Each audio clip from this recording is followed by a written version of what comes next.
Well, good afternoon.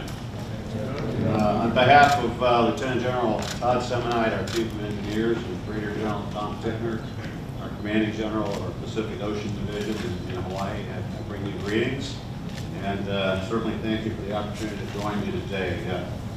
Director General and I, when I met you last year, I had no idea that I'd be here a year later at your invitation. I'm certainly honored. This is my first time in Asia, and I've enjoyed these last several days meeting so many kind, wonderful people, observing your passion for your country, for your resources and your treasures, and I will take that with me when I return to Washington. I'm going to speak today on some principles of flood risk management that have been adopted by the U.S. Army Corps of Engineers and illustrate through two examples of extensive river basin flooding that we've experienced thus far in 2019. There's been no shortage of water in the United States. First, a little background on the Army Corps of Engineers. You see, we're located across the continental United States, overseas in Europe, the Middle East, Afghanistan, Alaska, Hawaii, South Korea, Japan. We also have a presence in 40 countries worldwide. The majority of our soldiers are actually civilians, like me, a Department of the Army civilian. I have over 33,000 employees in the Corps, only 700 of which are military. I am a retired Army officer, but I serve with honor and now as a Department of the Army civilian. Our annual budget fluctuates between $42 to $50 billion a year. It's a tremendous program that we have to execute.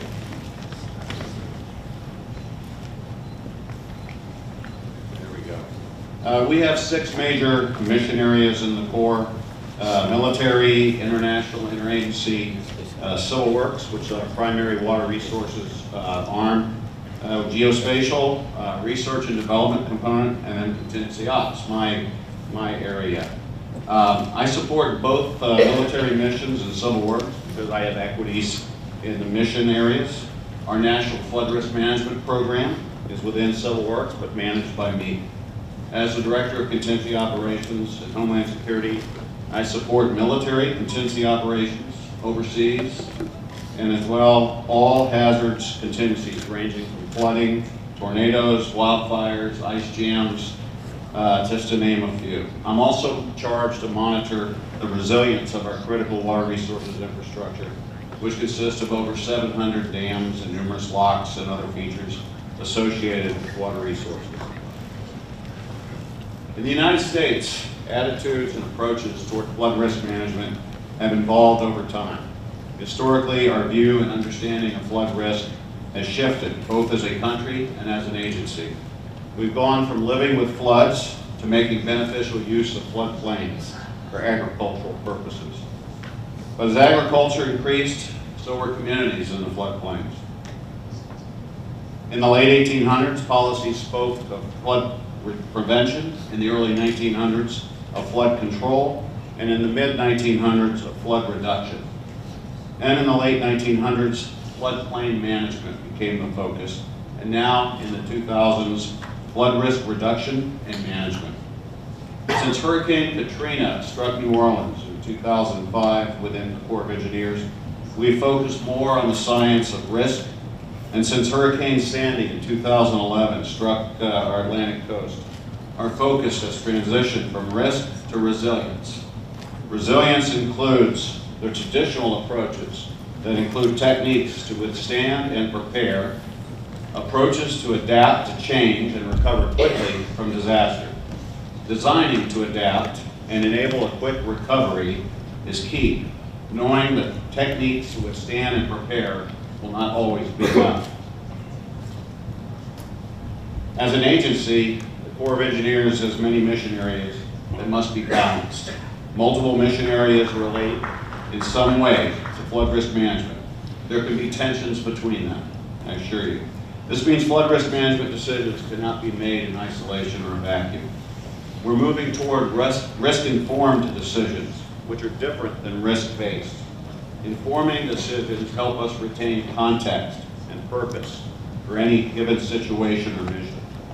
Importantly, flood risk management is a shared responsibility, going beyond the Corps of Engineers So we work to help inform others making decisions that shape flood risk. By shared responsibility, we mean that there are many parties responsible for flood risk management besides us. We have emergency management authorities to study flood risk and design, operate and maintain flood risk reduction infrastructure, but we also have other bars shown here. We do not control land use or set local or state building codes, but these elements can have a significant impact on flood risk for any community or watershed.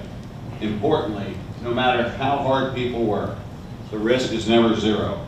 Residual risk remains, which also happens to be where some of the resilience elements can help. So as demonstrated on the previous slide, there are many strategies that can be used to manage flood risk. When a variety of approaches are used simultaneously, it can create more risk reduction and more resilience.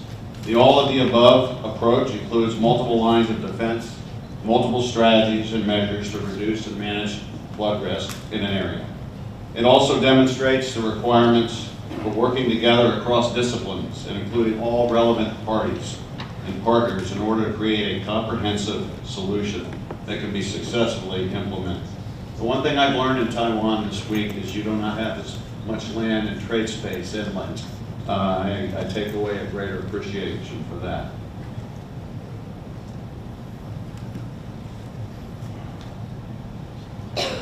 Okay, I'm on the right slide. We look at flood risk using a disaster life cycle approach. We're trying to make sure that we better integrate consideration of the full cycle of our flood risk management actions. Considering the full cycle, life cycle, opens up new opportunities and new ideas for flood risk management and may bring to the table new partners as well. We cannot continue to think about response and recovery and mitigation and preparedness as isolated activities and phases, as that approach clearly is not helping us to make progress. To my point about considering the full life cycle, including preparation and mitigation, this graphic shows the investment of the United States federal government in post-disaster environments following 4 major large storm events of the past 13 years in the U.S. These investments were made by the Corps of Engineers primarily in dam and levee infrastructure after the damage was done. Approximately $43 billion in investment in infrastructure after the damage is done. I think it is important for this community to think about this kind of investment, where little is done in a preventative manner ahead of time, but huge events are made post-disaster. This is not a sustainable approach to infrastructure. We need to think about the full spectrum of responses that our industry and our profession can make to get ahead of these disasters, including implementing risk-informed programs, guidelines and policies which consider the concepts of risk, uncertainty, resilience, climate change, and sustainability. A communication and engagement strategy with communities so that there's a better understanding of risks and uncertainty. Investments that reflect this understanding of risk. There's a lot that the Corps of Engineers can do or help with in flood risk management. The authorities and programs that support the mission are spread across the agency. The role of the National Flood Risk Management Program is to pull all these authorities together to improve our own actions and better support our external partners in flood risk. You can see this reflected in our vision, mission, and goals. Our vision: our economy, our society, our natural landscapes are well positioned to withstand, recover, and adapt to ever-changing flood risks. I believe that applies here in Taiwan as well. We believe that collectively, each of our different capabilities and authorities help better position our economy, society, and natural landscapes to withstand, recover, and adapt. Our focus now is to improve on how we manage flood risk, how we support others who manage flood risk, and the linkages between flood risk and our water resources challenges and opportunities. The Silver Jackets program is a way that we operationalize the concepts of the National Flood Risk Management Program. It is aimed at supporting our state partners. Silver Jackets are intended to be holistic, comprehensive teams, bringing together multiple federal, state, and other partners with a specific focus on state needs and state priorities. By bringing together partners in this manner, it allows us to leverage available resources across the federal, state, and local communities. We currently have 52 teams in 49 states, the District of Columbia, Guam, Puerto Rico, and we are developing teams in Hawaii and the U.S. Virgin Islands. Why silver jackets? Well, when we respond, you'll see people out in red jackets for the Corps of Engineers. You'll see blue jackets, that's our Federal Emergency Management Agency. Orange jackets, different color. They just picked silver and called it silver jackets, but it's been a very successful, I would say, grassroots program that helps support communities. Some of the additional authorities that the Corps has that impact flood risk come from our emergency management authorities. We have a law called Public Law 8499 that gives us the authority to prepare for all hazards ahead of time, to conduct emergency operations when we respond, to provide rehabilitation assistance for damaged infrastructure after a flood, provide water assistance when potable water supplies have been compromised, provide advanced measures when there is an imminent threat, provide community sandbags, pumps, hasty earthen levees, and provide hazard mitigation assistance. For levees and other flood risk management infrastructure participating in the Public Law 8499 rehabilitation program, we provide assistance in repairing damages after a flood event. One of our major mission areas is in support of the Federal Emergency Management Agency, FEMA, under the Stafford Act when tasked to do so during emergencies. And as mentioned, under our core Civil Works Authority, we have 8 mission areas. There are relationships and overlaps between all of them, though. But our number one mission area is always life, health, safety when the time comes. 2019 has been an incredible year for the Corps of Engineers. So I want to show you what this theory looks like in practice. We often hear it as flood season. I've heard it's typhoon season, hurricane season. The fact is that as practitioners in disaster response or all hazards response, we are always in season and we must be prepared to respond. To date in the United States in 2019, we've had over 22 disaster events, and the Corps of Engineers alone has over 1,500 people who have been supported. So, of the many events that have occurred so far in 2019, I want to focus on 2 major flood events that have happened this spring with extensive flooding in 2 of our major river basins, the Missouri and the Mississippi. To provide some context around these events, let me start by saying it has been an exceptionally wet year for most of the United States. These figures show monthly precipitation from September of last year to May of this year. Different areas of the country were impacted at different times, but you'll see there's a preponderance of high rainfall amounts in each figure. In fact, from July of 2018 to June 2019, it has been the wettest year on record for the United States in the last 124 years. And the Missouri River Basin. The Missouri is managed via a series of 6 reservoirs on the upper main stem. The Missouri River Basin runs through Montana, North and South Dakota, Kansas, Iowa, Nebraska, and then down in the state of Missouri, where the confluence of the Missouri runs into the Mississippi River. The Missouri River main stem reservoir system is the largest reservoir system by storage volume in North America. It's operated as a system, not 6 individual projects. However, below these 6 reservoirs, there is limited ability to manage water.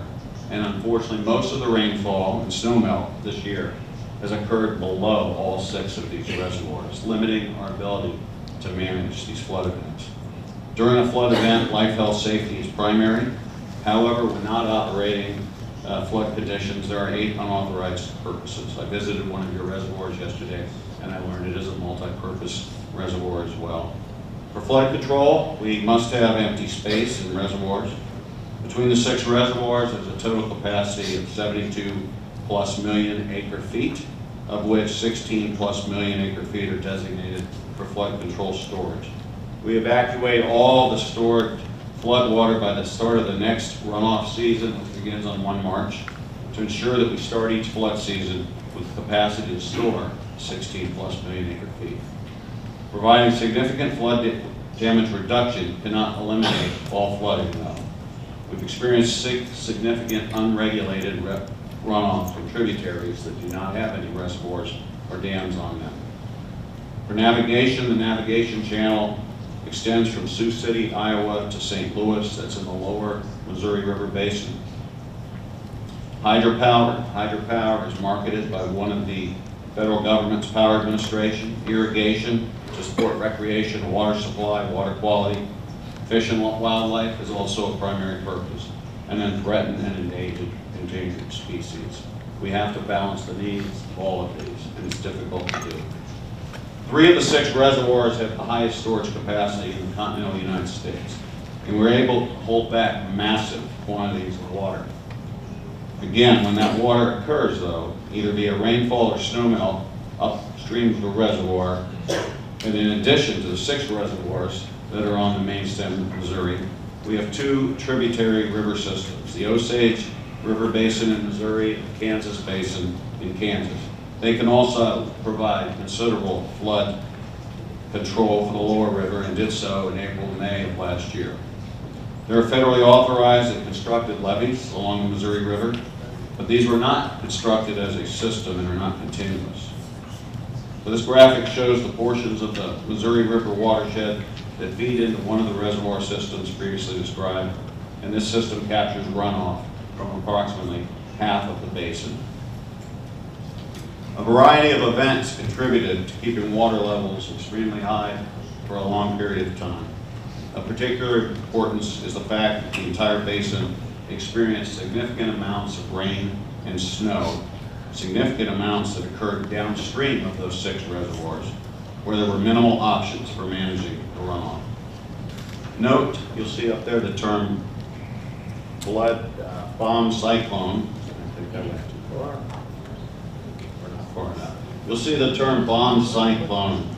This is a term that refers to a storm event in which atmospheric pressure drops sharply, allowing a storm to intensify rapidly, and it produces high winds and significant amounts of precipitation. It's sometimes referred by us as a winter hurricane. All levees in the basin were impacted in some way. If they were not breached, they were overtopped, or they were exposed to water over extended periods of time. I'm talking months. Here's some pictures from an overflight that I was on back in March, shortly after the initial flooding. There's significant damage to over 1,000 miles of federal levees along the Missouri River. To date, we've identified approximately 134 sites where levees were breached, and we continue every day to identify more. We've received many requests for rehabilitation assistance, and thus far, the federal government, Congress, has given us an emergency supplemental appropriation for over $1 billion to begin emergency repairs. In many areas, we still have high water today, limiting our ability to inspect and repair damages. So we have a limited time window where we can get out and do these repairs because of next flood season. There are pictures here of the Missouri River, where it's in some cases bluff to bluff over 5 miles wide, flooding. In the far right picture, if you see the tree line there, that's the actual, where the Missouri River itself is. There's trees, and obviously it was outside of its banks completely. It flooded communities along the river. It flooded one of our major Air Force bases, and it even flooded around a nuclear power station.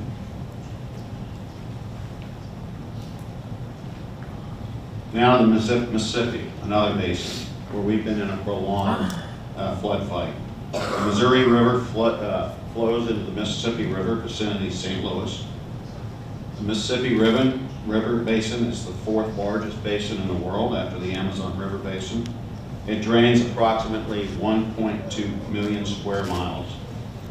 boundary encompasses all or parts of 32 states plus 2 Canadian provinces, representing approximately 40% of the continental United States. I think I turned the machine off, okay. So, in we go back, we have to look at history on the Mississippi River. In 1927, the Mississippi River experienced an extremely large flood. A total of 26,000 square miles of land was flooded. Over 162,000 homes were inundated. Over 700,000 people were left homeless. Over 250 people lost their lives in this flood, and the economic damages were over $1 billion, with over $100 million coming from crop losses alone. As a result of the 1927 flood, a system for flood risk management was developed and constructed. It's called the Mississippi Rivers and Tributaries System, or the MR&T we call it. It consists of multiple control structures, floodways, spillways, backwater areas along much of the Mississippi River. Birds Point, New Madrid floodways, approximately 133,000 acres of floodway. It provides a Morganza floodway. If I had a pointer, I'd point to, is over 71,000 acre diversion. We have spillway that goes into Lake Pontchartrain, north of New Orleans, at about 7,600 acres. There are also several backwater areas that divert water from the river when the river stage is high enough.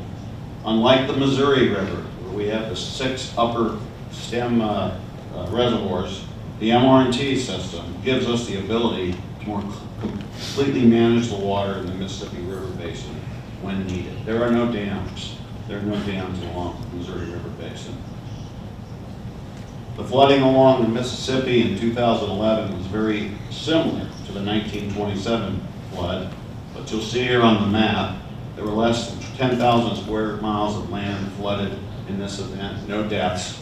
Yet in 1927, we had over 26,000 square miles of flooding, more than 250 deaths. So the system designed in 1927, it worked. It gave us the ability to manage this flood, greatly reduce the consequences of the event.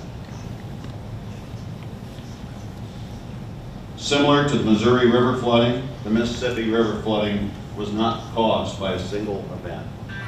We're having multiple events, including the flooding on the Missouri River I just spoke to. These events included both rainfall, snow melt, that kept water levels high for an extended time period.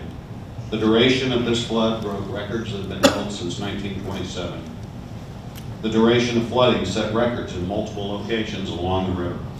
It also resulted in record crests at multiple stations.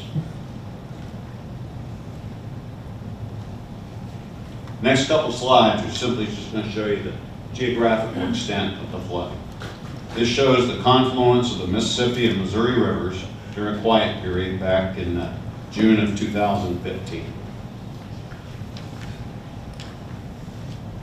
This is a picture of the same area in May of 2018. You'll see here the same confluence under heavy flood conditions back in May of this year.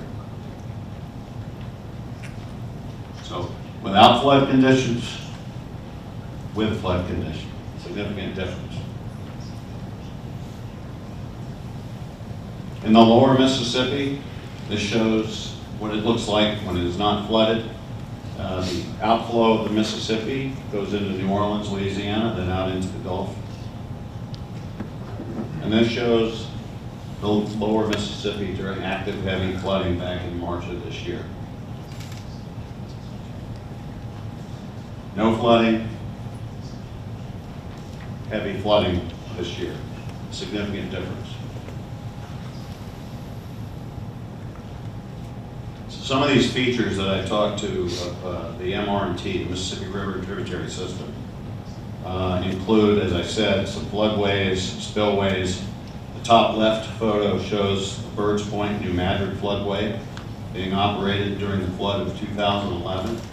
It's several miles of levees that actually have constructed in them chambers that demolitions can be placed in. And when river and flood stage conditions warrant, those levees are explosively breached. It extends and gives the river room to grow.